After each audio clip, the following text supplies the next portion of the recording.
Hello and good afternoon. You're watching Markets Today. I'm Sakshi Batra, and on this session, I'm going to give you an entire wrap of the today's trading session. In fact, it was the last trading day of the week.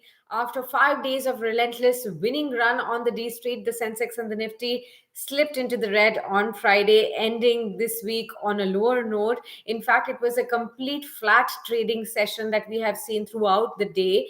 We opened flat and we managed to just hover near the flat line throughout the trading session when it comes to the trade on the Sensex and the Nifty. The broad markets definitely performed a little bit better, but it was the banks that took a hit in today's trading session, along with a whole host of other sectors as well. Now, let's talk about the kind of session that we've seen. Of course, a choppy session throughout the trading session.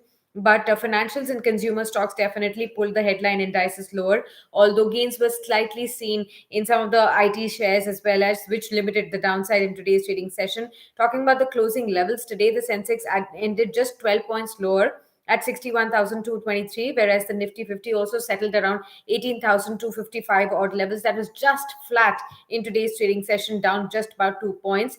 And sectorally, IT, capital goods, and realty indices definitely managed to eke out some healthy gains of over 1%.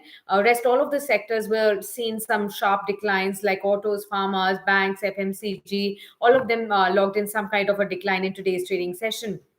Of course, when we talk about the stocks, it was TCS, Infosys, L&T, also Tech M and HDFC Bank, but which were the top gainers towards the end of the session. Whereas when you talk about the stocks like Asian Paints, Axis Bank, UPL, HUL, ONGC, MNN, these were the laggards in today's trading session as well. Now, apart from that, Mindtree definitely was one stock that took a beating right after reporting its Q3 earnings yesterday. It fell sharply by over 4 to 5 odd percent after the Q3 results. HDFC Bank, right ahead of its earnings, was up 1%. We will be seeing its earnings come out tomorrow. And also, Nifty also has gained. In fact, when we talk about the weekly performance, the Nifty has gained for the fourth straight week in a row to post its longest winning streak since 26th of September. And when we talk about the weekly performance of the sectors, also you did see performance coming in from the infrastructure sector, the energy sector, which logged in one of the best gains of 3 to 5 odd percent. That apart, of course, news flows around the budget were trying to keep the market sentiments up.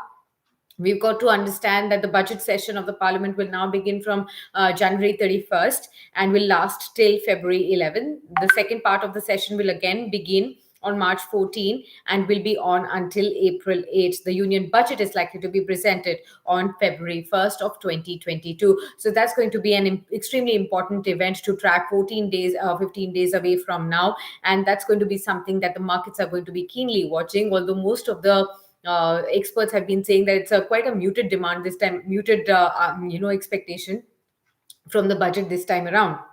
Now, of course, we got some more macro data today, like WPI, of course, was something that we did see 13.5%. It eased in December.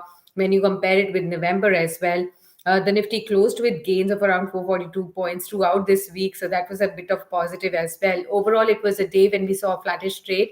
But again, earnings are going to rule the street, and we are going to be keeping you posted with all those updates. So do stay tuned with us on to Business Today, and stay connected with us through all our social media platforms like Twitter, LinkedIn, Facebook, and Instagram as well. Thanks for tuning in.